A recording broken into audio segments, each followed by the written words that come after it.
Hello and welcome to Property Money Trees Maximising Property Values, the once a month show where I break down the steps of how to recognise, enhance, and then extract the values in property in order to create wealth. Would you like to find out how you can benefit from the steps of maximising property values? This is even if you don't own a property yet or have a deposit.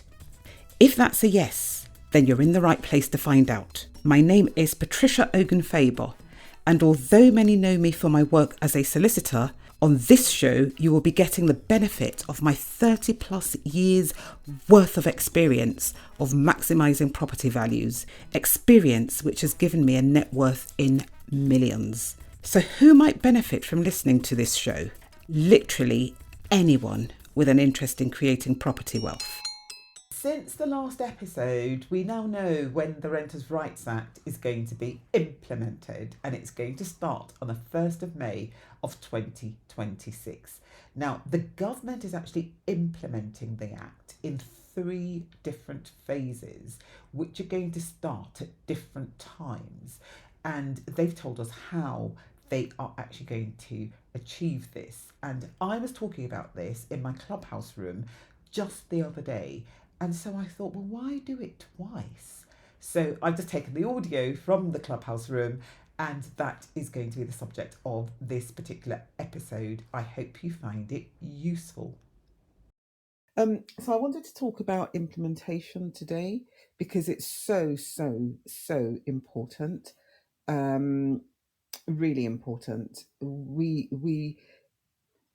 And I think, because everyone's talking about implementation and we know it's going to be the 1st of May, but if we don't know what we're supposed to be doing, from the 1st of June, people could have already racked up a penalty of up to £7,000.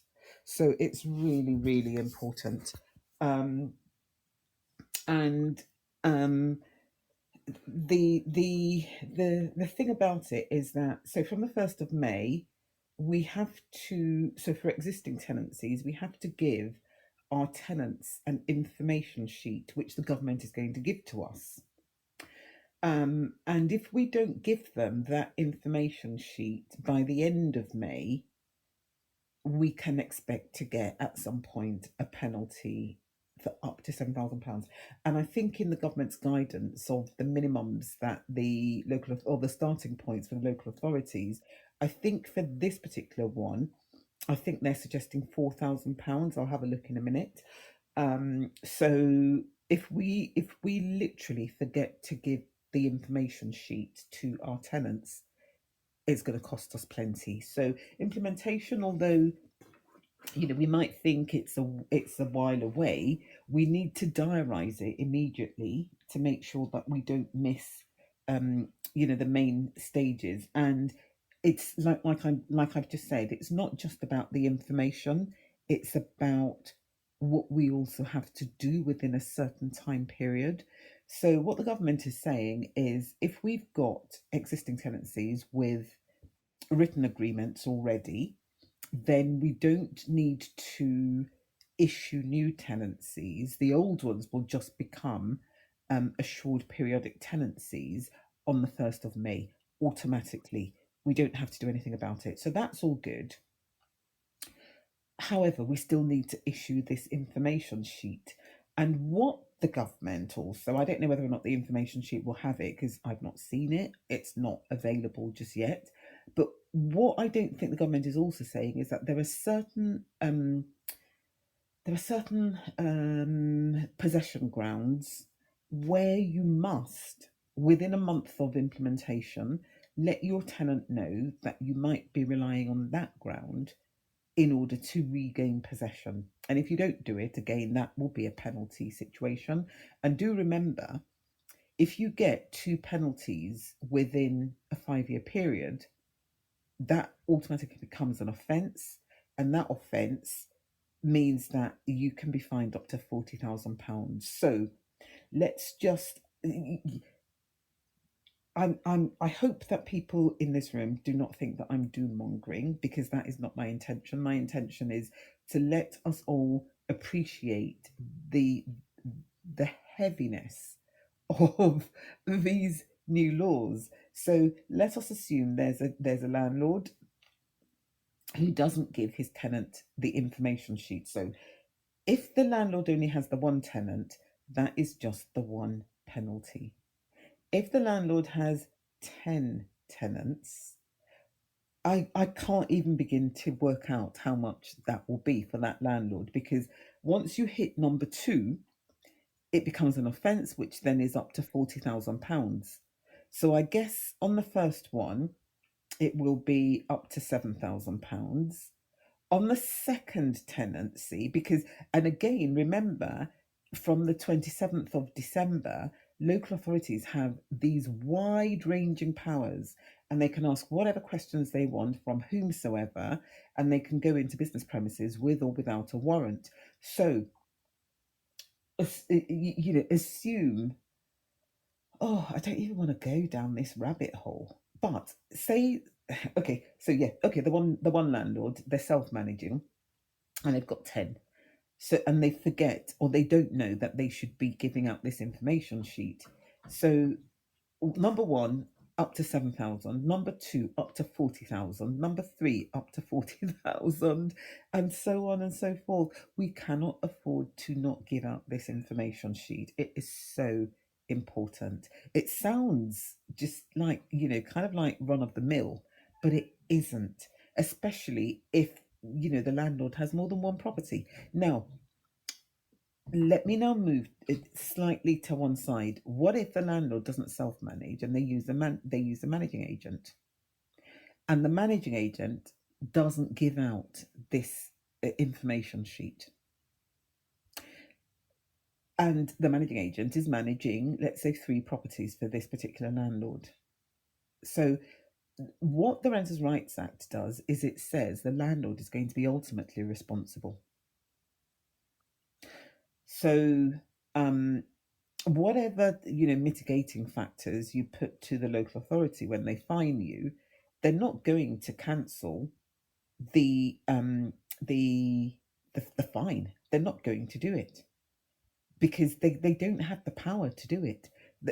Their duty is to enforce the legislation, and the legislation is that we must give this information sheet to our tenants. So please, I can't overemphasize the importance of this particular thing in the implementation guidelines.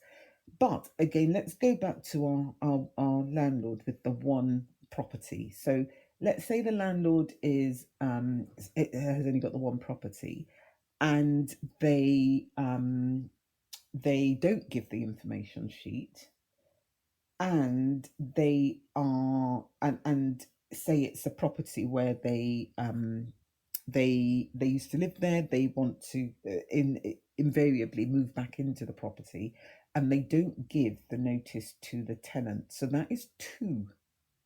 So they get the first fine, but the second one automatically opens them up to an offence, which is up to £40,000. So the one thing that they should have done, just a single thing, give the notice and say, I might be relying on ground whatever in order to get this property back, because it's somewhere where used to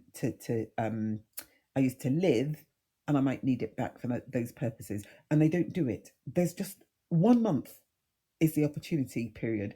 Once we roll into June, that opportunity has gone forever, and the evidence is there that you either did or didn't. So again, that could be up to £40,000, which is why the implementation is so important. So Cameron says, good morning to everyone who wasn't here when I first said good morning. What information do you need to put on the information sheet to give to tenants? Okay, so we don't know yet. This is going to be, the government is actually going to tell us. They're going to provide these information sheets. So I think they said they'll have them ready for March next year. And then we can adapt them. I don't know. I think they're going to be prescribed information documents, so we can't actually change anything in them. I think they're going to be very much like the how to rent. So from the 1st of May, we won't now need to give out how to rents. They're going.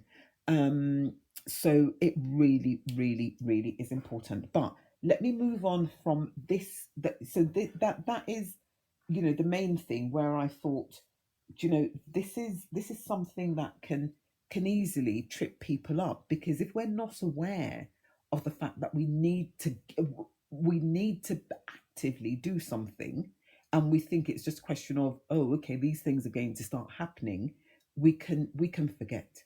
So we really, really must diarize this and make sure that even if we've got a managing agent, write to them before the 1st of May to say, please let me know once you've sent the information sheet to the tenants. Um, and it could well be you're writing to your managing agent that is going to save all of their landlord customers from being penalised and fined, and them themselves.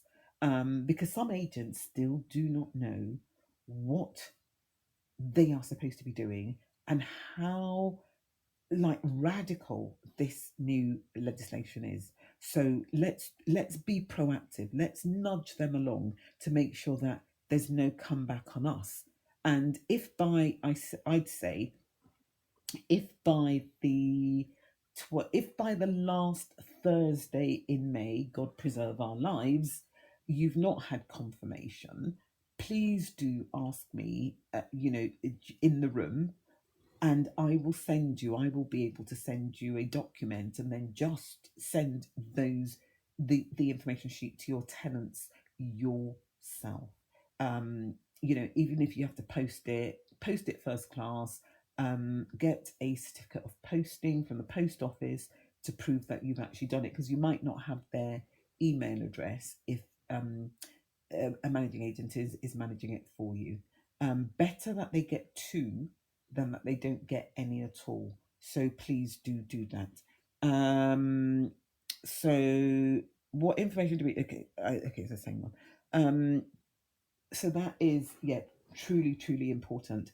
And also for any of the grounds that requires you to tell your tenants that you might be relying on it in order to gain possession. If you don't do it, again, that is an automatic penalty when you go to ask for possession. So one of the grounds is ground 4A, and that's the HMO student ground.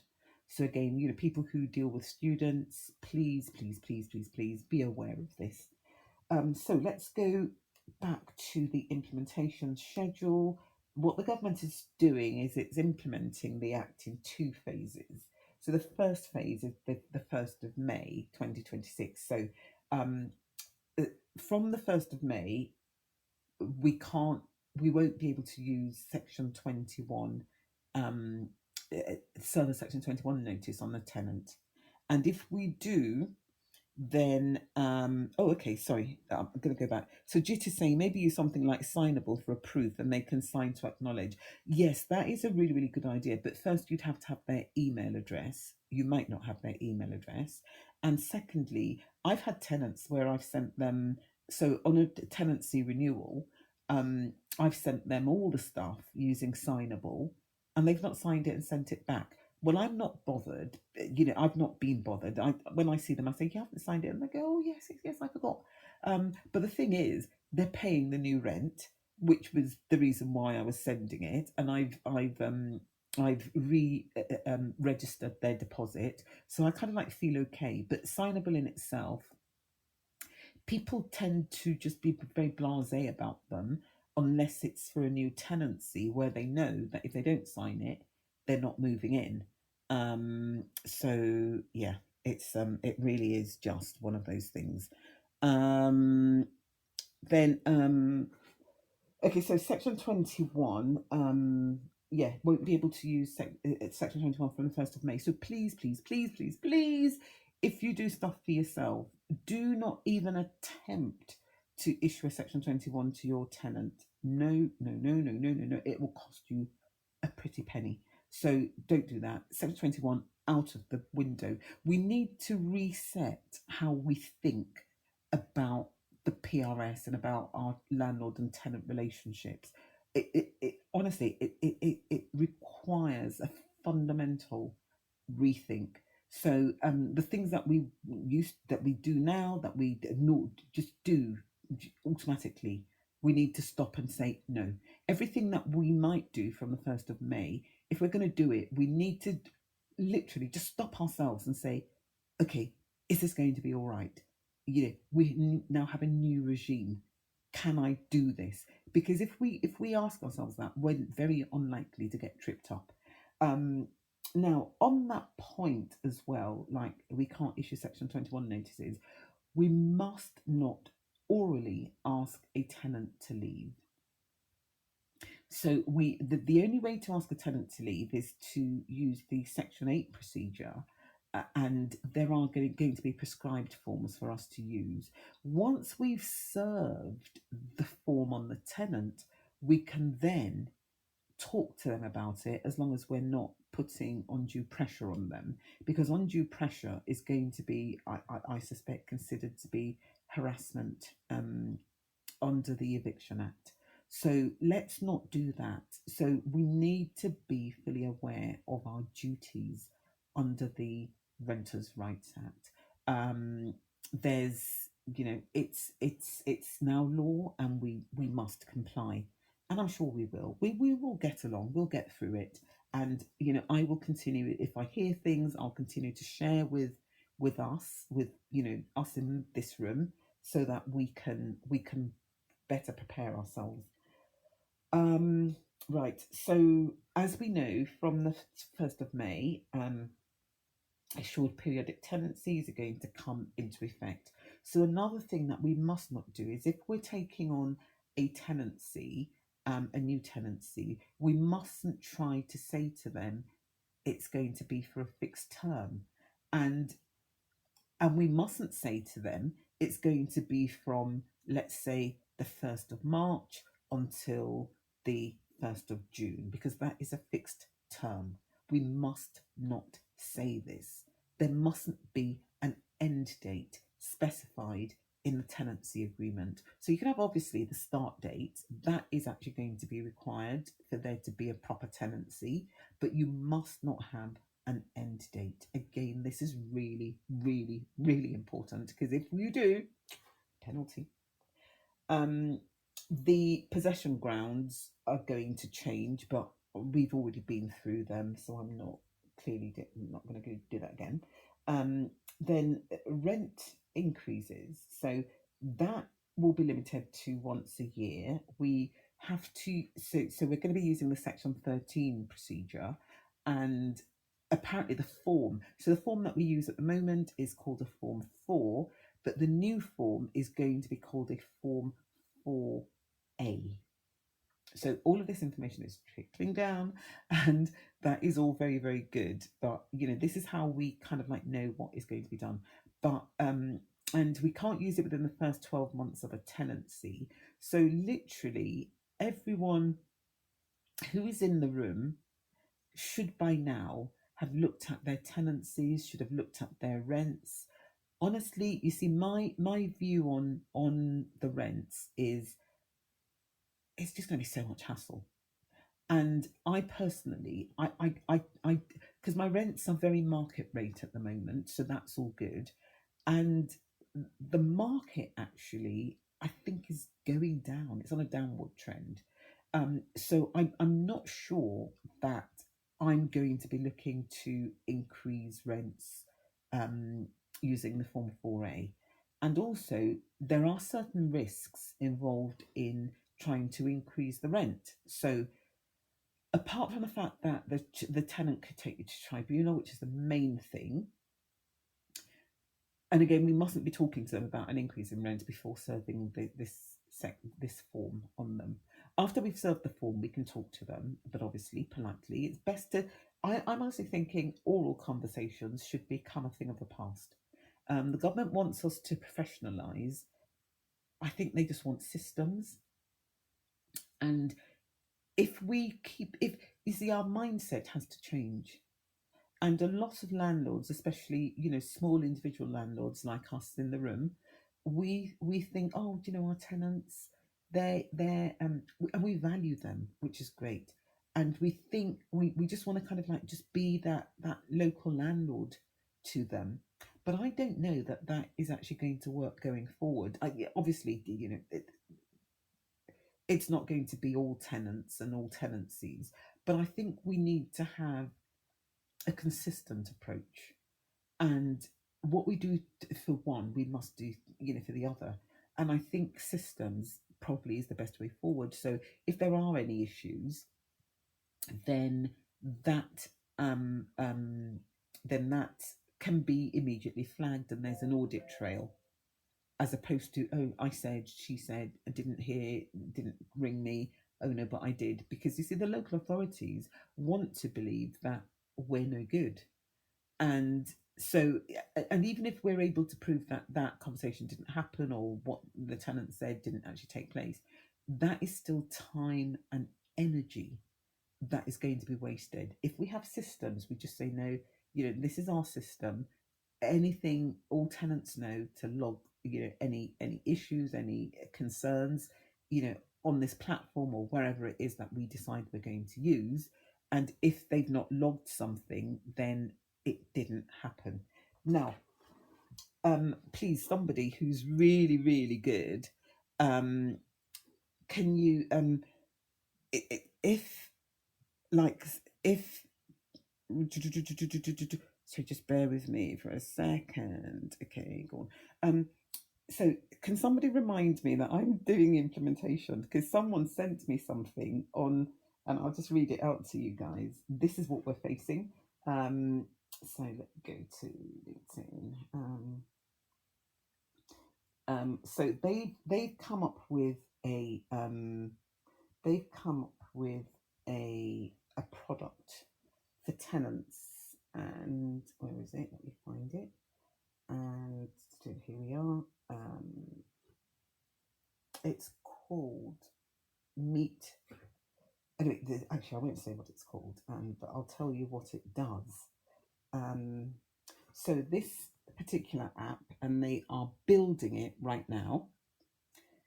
So it says, hey, did you know most landlords use smart software to manage their properties? These tools help them cut costs and push rents up to maximize profits. But what about you, the renter? Until now, there hasn't been anything for tenants. Hi, I'm the world's first AI-powered tenant advocate. I'm here to help you navigate your landlord relationship.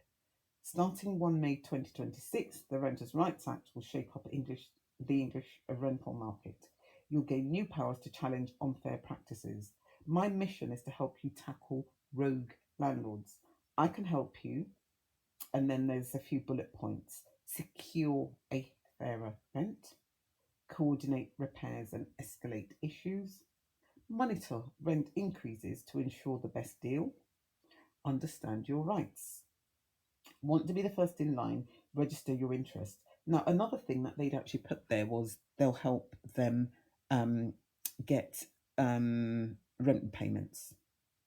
So just be absolutely aware that this is our new reality, completely. So yeah, sorry, I'm just trying to. There is a troll who's been in the room. I don't know if they've got nothing better to do with their time, but one just has to deal with them every now and again. Yeah. So back to oh gosh, sorry. Just bear with me for a second. Let me just done. So back to the implementation. So this is AI, which is going to be apparently, and it will track the landlord. It will make sure that they've got their licenses in place. It will do all of that. So there's nowhere to hide for landlords right now. Everyone needs to be, on top of their game. Right, so where was I? Renting pieces. Right, ban rental bidding and rent in advance. So I'm back to implementation. This is from the 1st of May. So rental bidding, I think we all know that we can't now do that. If we advertise a property to rent, we must put a price in there and we must not accept a higher price. I think that's easy to understand. Rent in advance is a bit more nuanced. So rent in advance, we can't accept rent in advance, except for where. Okay, actually, that's not really rent in advance. So for okay, that's slightly different. Um, so if we are taking on a new tenancy after the 1st of May, we can take the holding deposit, and we can take a deposit. So that'll be the 5 weeks rent, but we must not take the month in advance that we normally take. We must not, um, until the tenancy agreement has been signed. So once it's been signed, then we can take a maximum of a month's rent, and that will include the 1 week's holding deposit that we may have previously obtained. So please do think about that. Now, what is also important here is for people who marry up their tenancy dates. So if you want it from the 1st of May or the 1st of the month, um, that is a bit of an issue. And I know that people are talking to the ministry at the moment to see if something can be done, but I don't think anything can be done. I've seen correspondence and they're not budging on it. And, effectively what they're saying is if you want to marry up, then you have to receive less than a month's rent in order to get your dates to align. And I'm not sure that most landlords are going to be happy with that, because anyway, that's what that is. We each need to decide what we want to do. Um, then they're going from the 1st of May, as if anyway, from the 1st of May, the law makes it illegal to discriminate against renters who have children or who receive benefits. Um, so again, yes, we must not discriminate, and so again, people need to be aware of this. So we can't say no children. Now, discrimination is where and in fact, I really should actually read it, but no, I'm just going to say it from how I understand it. Discrimination is where you do something that negatively impacts a person or a sector of people, and you don't have a good reason for doing it. So, for instance, I use a lot of glass in the stuff that I do. So I have glass desks and shelves and stuff. It's all toughened glass, so if it breaks, it won't cut anyone. It will just shatter into small pieces. However, the corners are square. I guess you can put corner blockers on them, but the glass being there doesn't. It's not a place that's suitable for children. It really is just that simple. Um, and and also, I don't do houses anyway. I don't rent out houses, on block. I do flats and I do HMOs. So in an HMO, if somebody came to me and said, in fact, I had a lady the other day, and she said, "Oh, this will be so nice for me and my child." And I said, "Oh, I really am sorry. No, it won't be suitable for you and your child." Now, after Renters' Rights Act, she might decide that I've discriminated against her, on this basis. But yes, whilst the HMO is not suitable for people with children, I have a reason for saying it's not suitable for people with children, and the reason is, the licensing conditions say that it can only be each room, each unit can only be occupied by one person. So if it can only be occupied by one person and a child moves in, that is two people. I can't, you can't follow one law and break another. And also, yeah, it will be overcrowding. So I think we're going to be okay on that. But you can't say, if you've got a 2 bedroom house, and somebody comes with their children, say they've just got the one child, and you say, oh no, I don't really want children, I just want two adults sharing, or a couple. That would be discrimination. If they come with 8 children, I think you can quite, properly say, I'm sorry, this house is not going to be suitable for you, because there will be overcrowding. And also, the government actually has guidelines as to how many people should be occupying certain rooms and properties. So I think, we'll be okay there. But the bottom line is that we mustn't be thinking no children, blanket no children, no. But if there's a reason as to why we can't have children, then that should be okay.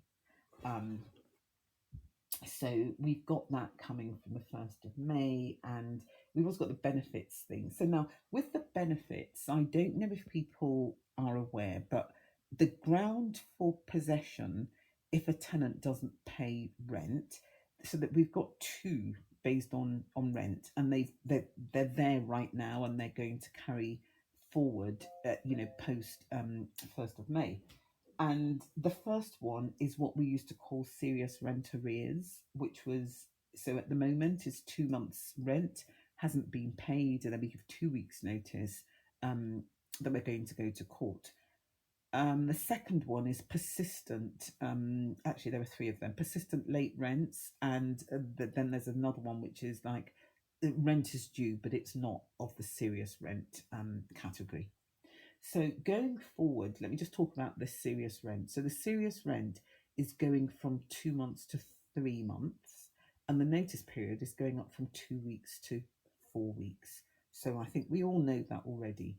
But regarding so you can't serve a notice, you can't serve a valid notice if until there's 3 months on. So let's start thinking Renters' Rights Act period. So after the 1st of May, you can't serve a valid notice until 3 months rent is owing. So 3 months rent, if that is owing, then you can serve the notice. And also, there must be a minimum of 3 months rent owing at the time that you go to court. I think most people are aware of that, but at the moment it's 2 months and not 3 months. Now, what the Renters' Rights Act also says is that if the tenant has applied for a housing element as part of their universal credit, and that remains unpaid, the unpaid amount cannot be used in tallying up how much is owed. So if the rent, for example, is £1,000, and universal credit is going to pay all of that, you will okay, if they haven't paid it, then you can never use the serious rent arrears ground, because the rent owing is always going to be nil. So even if if the universal credit doesn't pay for 8 months, so that is £8,000 worth of rent unpaid. For the purposes of the notice, it will be £8,000 less what is unpaid by universal credit, which is £8,000, balance nil. You won't be able to serve a valid notice. So just be aware of that, is all I'm going to say on that point. Right, what else? Right, then also from the 1st of May, landlords will have to require tenant requests to rent with a pet. Again, we've done this a lot over the weeks, so that should be fairly clear to most people. We have 28 days within which to consider the request. Really, yeah. If we miss the 28 days, the pet goes in, end of. And somebody was talking, I can't remember where I saw it, something about a Rottweiler. And what do you do? And oh yes, I remember now. I remember where it was. Um, so yeah. Right. Okay. Then the next thing is from the 1st of May, strengthen both local council enforcement and rent repayment orders. So rent repayment orders, they from the 1st of May, they will move from 12 months, which they are now, to 2 years. The second phase of things is going to be the database and the landlord ombudsman. So the database is not going to come into effect until late next year. So that is 2026. Talking to my friend who runs the independent landlord .com and the hub, the related hub to that, we think that it might not come in until early 2027, but we don't know. The government says it's going to roll the database out on a regional basis at first, and then later on it will make it national. Um, and I wonder which regions are going to be picked to be the guinea pigs. Probably London. Anyway, um, so that is coming in. So that is something that we don't need to be fussing about right now, because that's not for another year. And then, but we need to, in the meantime, make sure that all of our documents are in place. So, gas safety, EICR, deposit staff, all of that. So we are actually being given enough warning for that. And then the ombudsman. So the ombudsman is effectively um, a venue for tenants to be able to complain about their landlords. They say it's a resolution thing, but anyway, we'll just have to wait and see.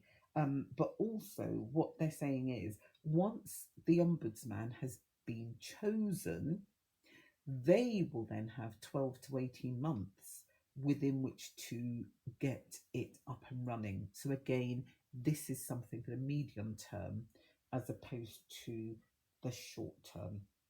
Then we also have, the third phase is going to be of implementation of the Renters' Rights Act, is going to be the Decent Home Standards and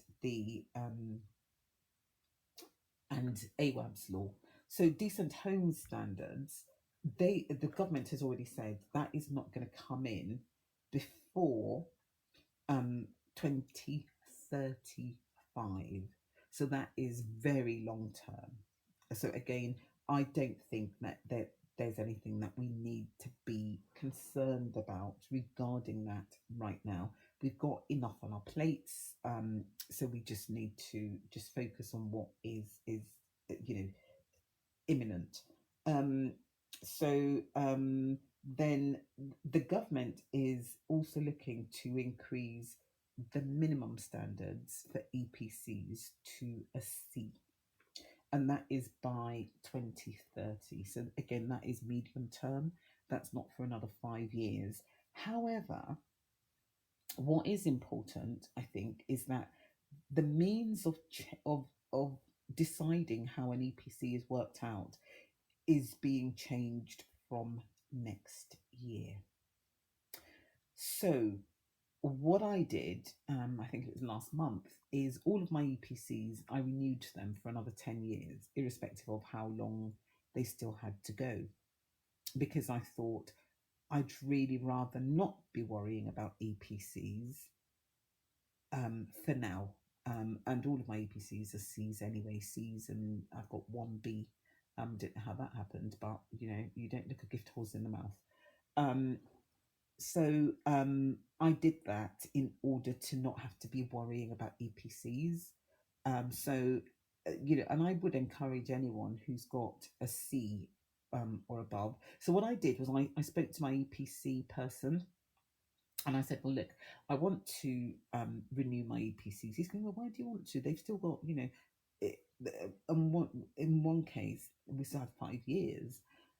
He said, oh, you don't need to. So I said, look, I'd like to, because of the new standards that are coming in. I don't want to be judged under them. So he goes, oh, what if you don't now get an EPCC? I said, well, that is why I'm talking to you. I need to see. They're C's at the moment, and I need them to stay C's um, going forward. So he said he'll check. So he did some calculations and came back and said, yeah, everything's absolutely fine. Yeah, they will still qualify as C's. So I just renewed all of them. So that has given me like a 10-year, breathing space. So I honestly would encourage you, if you've got EPCCs already, and they are coming up to the your certificate is coming up to its expiry date.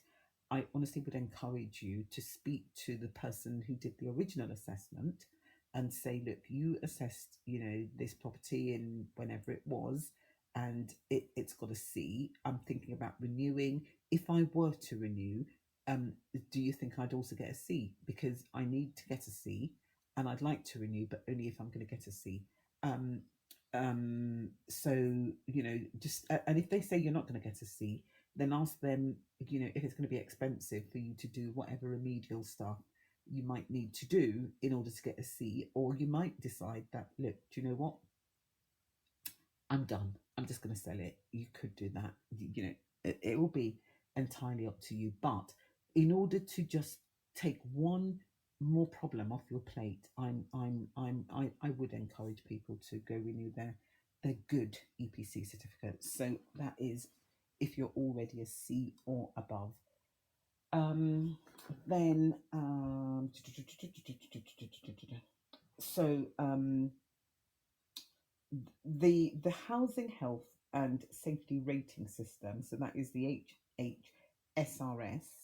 That is where we've got category 1 hazards and 2 hazards and all whatnot, and how the local authorities actually work out, what is what. That is also being reviewed. So and that is part of phase 3. But again, we don't need to really concern ourselves too much about that. And again, as part of phase 3, AWAB's law is going to be introduced to the private rented sector. And what AWAB's law is, just to refresh people's memories, is, where the little boy died because he was breathing in spores from black mold in his social housing flat that he occupied with his parents. So AWAB's law is more to do with mould, and if a tenant reports mould, there will be strict times within which to actually deal with it. So that already applies to the social rented sector, but not to the private rented sector. But that's going to come in phase 3. Now, the point here, though, is that even though that's not going to come in until phase 3, I think we should be very proactive where there is mould, because even though AWAB's law doesn't apply to the private rented sector at the moment, if there is mould is dangerous. If a tenant goes to the local authority and says there's mould in the property that I'm renting, you can still be done under other legislation. So in terms of AWAB's law, I would say, please, please, please, even though it's phase 3, do not consider it to be phase 3. Be very proactive about it and consider it to be like imminent, like today. If we've got mould, let's tackle it. And I keep saying to everyone, I don't know about mould in rooms, but mould in bathrooms. So you can have mold growing on grout, you can have it growing on the silicon and stuff. There is, and I don't have any shares whatsoever in this company, but I have found it to be phenomenal. Um, Dettol mold and mildew remover. It really, really works. You spray the mold. You might have to do it a number of times, but I've never known it to not kill the mold. So you have, the black mold all over. And usually I see this when a tenant moves out. Sometimes if they've not been cleaning their shower properly, then there's mold growing on the silicone and the sealant in the bathroom, and I literally just spray it. Sometimes just 2 sprays and it's gone. And for other people, I'm spraying maybe like 4 or 5 times because the mold has really gone deep into the silicone.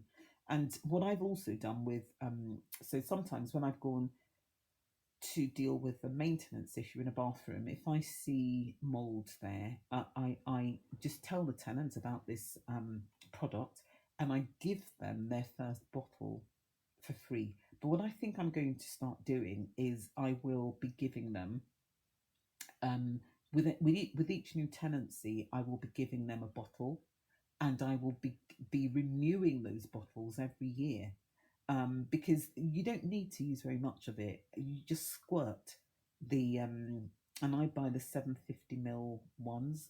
You just squirt the area that is discoloured, and it honestly just sorts it out. So, till next month, and in the interim, we're going to have Christmas. So, Merry Christmas to everyone. I hope you have a good one, and a Happy New Year too. So, the next episode will land on the 1st of January, 2026. Happy New Year as well.